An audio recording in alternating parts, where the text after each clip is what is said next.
ಕೊನೆಗೂ ರಾಜ್ಯ ಸರ್ಕಾರದಲ್ಲಿ ಕಗ್ಗಂಟಾಗಿ ಉಳಿದಿದ್ದಂತಹ ಸಚಿವ ಸಂಪುಟ ವಿಸ್ತರಣೆ ಪಟ್ಟಿ ಫೈನಲ್ ಮಾಡಿದೆ ಹೈಕಮಾಂಡ್. ಬ್ರೇಕಿಂಗ್ ಲಭ್ಯವಾಗ್ತಾ ಇದೆ.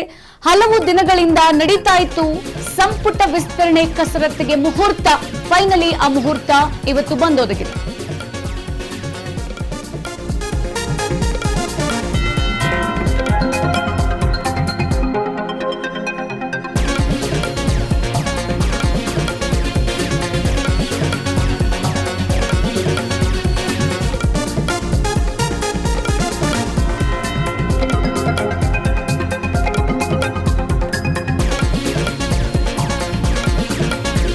ರಾಜ್ಯ ಸರ್ಕಾರದಲ್ಲಿ ಕಗ್ಗಂಟಾಗಿ ಉಳಿದಿದ್ದಂತಹ ಸಚಿವರ ಪಟ್ಟಿ ಫೈನಲ್ ಮಾಡಿದೆ ಹೈಕಮಾಂಡ್. ಈಗ ಹಲವು ದಿನಗಳಿಂದ ಈ ಒಂದು ಸಂಪುಟ ಕಸರತ್ತಿಗೆ ಮುಹೂರ್ತ ನಡೀತಾಲೇ ಇತ್ತು. ಇವತ್ತು ಸಿಗುತ್ತೆ, ನಾಳೆ ಸಿಗುತ್ತೆ ಅಂತ ಹೇಳಿ ರಾಜ್ಯ ನಾಯಕರು ಇನ್ನಿಲ್ಲದೆ ಬೀಡ್ ಕೂಡ ಬಿಟ್ಟಿದ್ರು ದೆಹಲಿಯಲ್ಲಿ. ಈಗ ಅಳೆದು ತೂಗಿ ಸಚಿವರ ಪಟ್ಟಿಯನ್ನ ಹೈಕಮಾಂಡ್ ಫೈನಲ್ ಮಾಡಿದೆ. ಇವತ್ತು ಸಂಜೆ ನೂತನ ಸಚಿವರು ಪ್ರಮಾಣ ವಚನ ಸ್ವೀಕಾರ ಮಾಡುವಂತ ಕಾರ್ಯಕ್ರಮ ನಡೆಯುತ್ತೆ. ಲೋಕಭವನದಲ್ಲಿ ಈ ಪ್ರಮಾಣ ವಚನ ಕಾರ್ಯಕ್ರಮವನ್ನು ನಡೆಸಲಾಗುತ್ತೆ. ಎಐಸಿಸಿ ಉನ್ನತ ಮೂಲಗಳಿಂದ ಈಗ ಸಚಿವರ ಪಟ್ಟಿ ಫೈನಲ್ ಆಗಿರುವಂತಹ ಮಾಹಿತಿ ಲಭ್ಯ ಆಗಿರುವಂಥದ್ದು.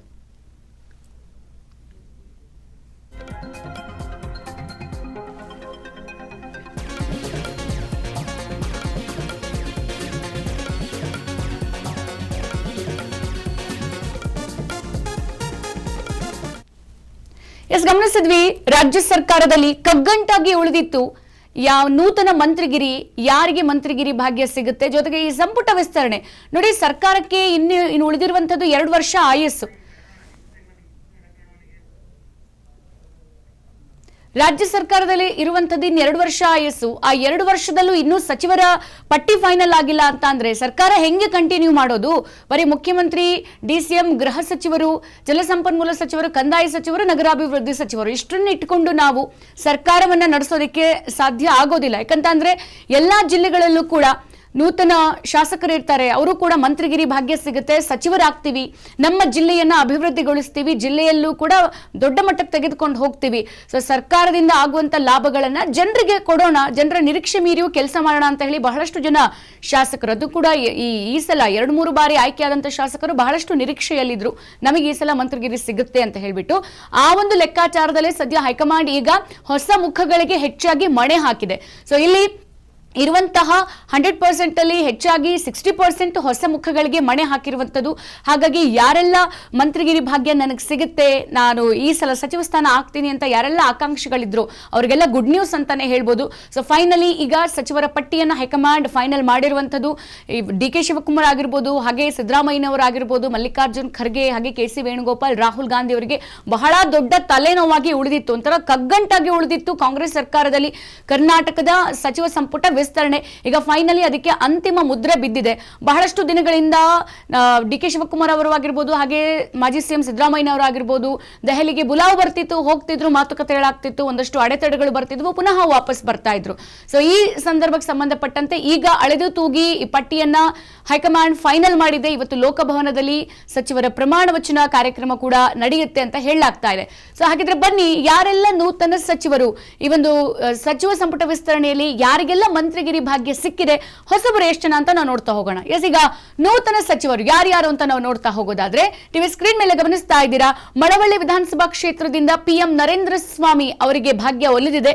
ಹಾಗೆ ಕನಕಗಿರಿ ಕ್ಷೇತ್ರದಿಂದ ಶಿವರಾಜ್ ತಂಗಡಗಿ ಅವರ ಹೆಸರು, ಹಾವೇರಿ ವಿಧಾನಸಭಾ ಕ್ಷೇತ್ರದಿಂದ ರುದ್ರಪ್ಪ ಲಮಾಣಿ ಅವರಿಗೆ ಮಂತ್ರಿಗಿರಿ ಭಾಗ್ಯ ಒಲಿದಿರುವಂಥದ್ದು.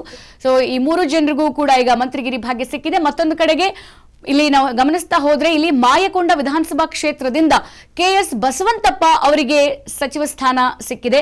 ಹಾಗೆ ಬಳ್ಳಾರಿ ವಿಧಾನಸಭಾ ಕ್ಷೇತ್ರದಿಂದ B ನಾಗೇಂದ್ರ ಅವರು ಕೂಡ ನೂತನ ಸಚಿವರ ಪಟ್ಟಿಯಲ್ಲಿ ಫೈನಲ್ ಆಗಿದ್ದಾರೆ. ಹಾಗೆ ಚಳ್ಳಕೆರೆ ವಿಧಾನಸಭಾ ಕ್ಷೇತ್ರದಿಂದ T ರಘುಮೂರ್ತಿ ಅವರಿಗೆ ಕೂಡ ಮಂತ್ರಿಗಿರಿ ಭಾಗ್ಯ ಒಲಿದಿರುವಂಥದ್ದು. ಸೊ ನೂತನ ಸಚಿವರ ಪಟ್ಟಿಯಲ್ಲಿ ಇವರ ಹೆಸರು ಕೂಡ ಕೇಳಿ ಬರ್ತಾ ಇದೆ. ಹಾಗೆ ಮತ್ತೊಂದು ಕಡೆಗೆ ನೋಡಿ, ಬಹಳಷ್ಟು ಪರ ವಿರೋಧದ ಮಧ್ಯೆ ಚಾಮರಾಜಪೇಟೆ ವಿಧಾನಸಭಾ ಕ್ಷೇತ್ರದಿಂದ ಜಮೀರ್ ಅಹಮದ್ ಖಾನ್ ಅವರಿಗೂ ಕೂಡ ಈ ಸಲ ಮಂತ್ರಿಗಿರಿ ಭಾಗ್ಯ ಒಲಿದಿದೆ. ನೂತನ ಸಚಿವರ ಪಟ್ಟಿಯಲ್ಲಿ ಅವರ ಹೆಸರು ಕೂಡ ಕೇಳಿಬಂದಿದೆ. ಹಾಗೆ ಶಿವಾಜಿನಗರ ವಿಧಾನಸಭಾ ಕ್ಷೇತ್ರದಿಂದ ರಿಜ್ವಾನ್ ಅರ್ಷದ್, ಹಾಗೆ ಕಲಘಟಗಿ ವಿಧಾನಸಭಾ ಕ್ಷೇತ್ರದಿಂದ 3ನೇ ಬಾರಿ ಸಂತೋಷ್ ಲಾಡ್ ಅವರಿಗೂ ಕೂಡ ಈ ಮಂತ್ರಿಗಿರಿ ಭಾಗ್ಯ ಒಲಿದಿರುವಂತದ್ದು. ಸೊ ನೂತನ ಸಚಿವರ ಪಟ್ಟಿಯಲ್ಲಿ ಇವರ ಹೆಸರು ಕೂಡ ಈಗ ಫೈನಲ್ ಆಗಿದೆ, ಹೈಕಮಾಂಡ್ ರಿಲೀಸ್ ಮಾಡಿರುವಂತದ್ದು.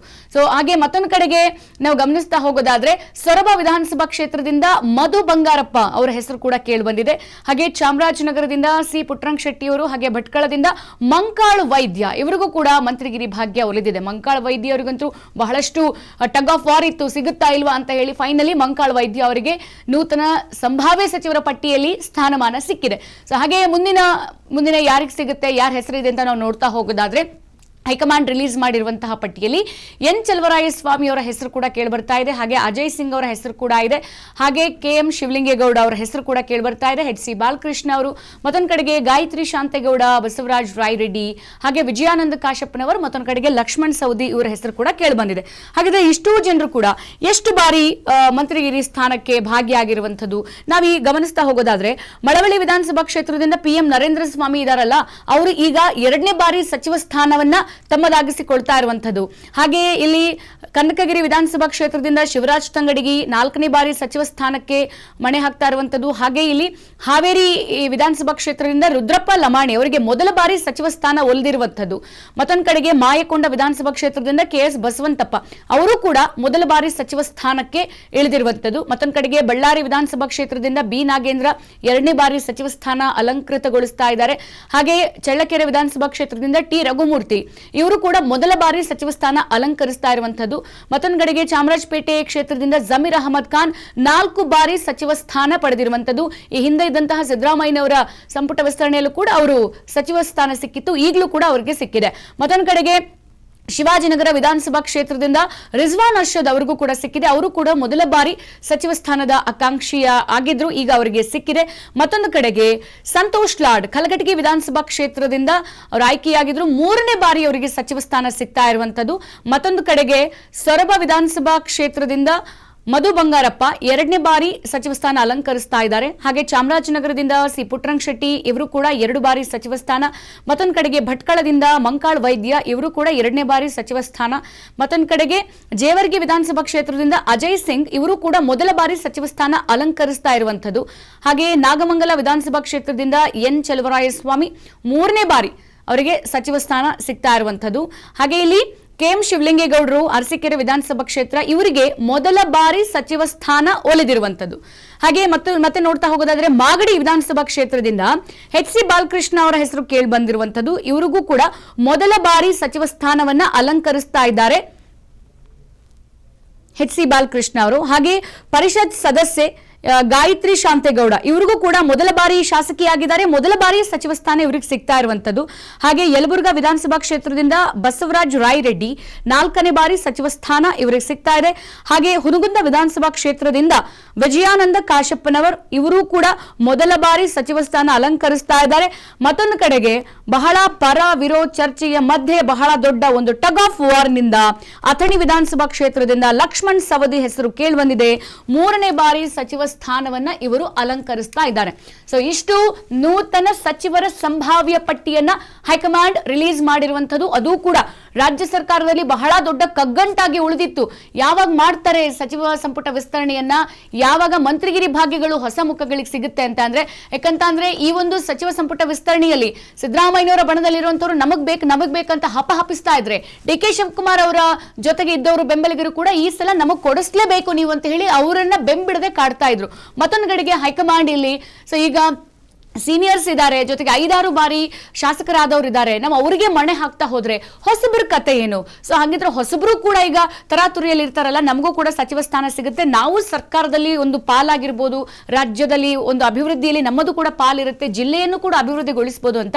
ಹಾಗಾಗಿ ಹೈಕಮಾಂಡ್ ಆಲೋಚನೆ ಬೇರೆಯಾಗಿತ್ತು. ಹೊಸ ಮುಖಗಳಿಗೆ ಆದ್ಯತೆ ಕೊಡಿ, 60% ಹೊಸಬ್ರನ್ನ ಆಯ್ಕೆ ಮಾಡಿ, 40% ಈ ಹಿಂದೆ ಇದ್ದಂತವರನ್ನು ಮತ್ತೆ ಮರು ಆಯ್ಕೆ ಮಾಡಿ ಎಂಬ ಮಾತನ್ನ ಒಂದು ಮನವಿ ಜೊತೆಗೆ ಒಂದು ಕಿವಿ ಮಾತನ್ನು ಕೂಡ ಹೇಳಿತ್ತು ರಾಜ್ಯ ಸರ್ಕಾರಕ್ಕೆ.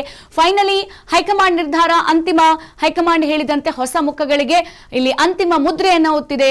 ಬಹಳಷ್ಟು ಜನ ಮೊದಲನೇ ಬಾರಿ ಶಾಸಕರಾಗಿ ಆಯ್ಕೆಯಾದಂತವರಿಗೆ, ಜೊತೆಗೆ 2-3 ಬಾರಿ ಶಾಸಕರಾಗಿ ಆಯ್ಕೆಯಾದಂತವರಿಗೆ, ಸಚಿವ ಸ್ಥಾನ ಸಿಗದೇ ಇರುವಂತಹ ಶಾಸಕರಿಗೆ ಈ ಬಾರಿ ಸಚಿವ ಸ್ಥಾನಗಿರಿ ಸಿಕ್ಕಿದೆ.